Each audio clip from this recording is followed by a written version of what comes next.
Inspiration for my work is very broad. It ranges from other artists coming from the schools I've studied, so thinking of old master painters like Velasquez, Caravaggio, Zurbarán, to writers I read in Nigeria growing up, like Elijah Amadi, Chinua Achebe, to contemporary African and Caribbean diaspora writers, to contemporary black artists working today, from someone like Kerry James Marshall to Wengechi Mutu. So it's really a broad eclectic influence, and I also look a lot at Nigerian pop culture, so looking at Nigerian music, Nollywood, fashion, and the work is really trying to sample from this kind of mismatch of everything and try to synthesize some cohesive new imagery out of all that stuff.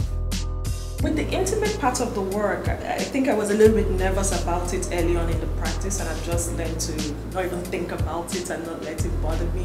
And I think I started doing it because I wanted to make the kind of images I wanted to see. I just felt like I didn't see a certain type of intimacy depicted that I thought would be interesting to take a stab at. So that was how that started.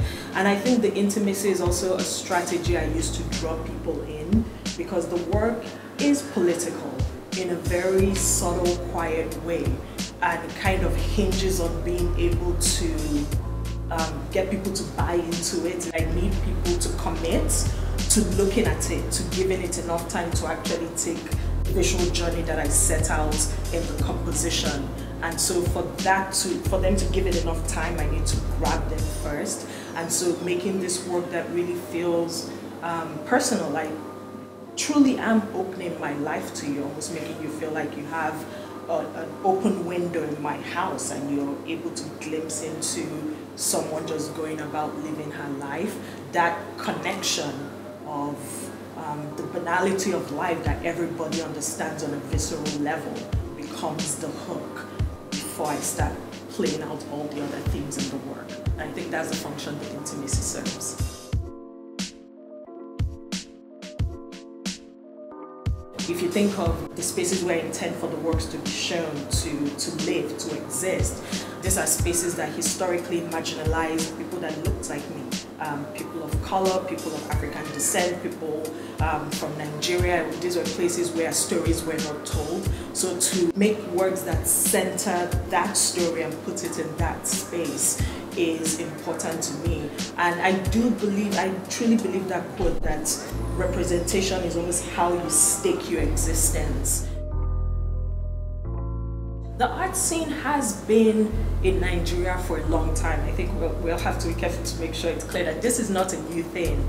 Art makes it part of the national discussion, really bringing it to popular culture, but not in a dismissive way. There are artists working now, there are artists who've been working for years, and for them to finally have a space, or to have a space like this where they can exhibit their work, where people who might not have been or thought they were interested in the art could come and see work, and it begins to build the conversation. So something like this where people can come in and start seeing art, start having conversations within their own minds or with their friends, and understand the power of what art can do, the conversations it can bring up, might begin to make people who are interested in art and hadn't even thought of it as a possibility before, begin to do that. The MacArthur Fellowship was an incredible recognition. I feel like I still am struggling to find the words to explain how honored I felt when I got that phone call, because so many people I admire, I have studied, I look up to, not just artists, also musicians and writers, have won this award. To be included in fellowship with them is a recognition that I can't explain. I think what the MacArthur Fellowship really will give me is some freedom to let myself experiment in my practice, because for the past 3 years all the work I've been making has always been towards a show, towards something.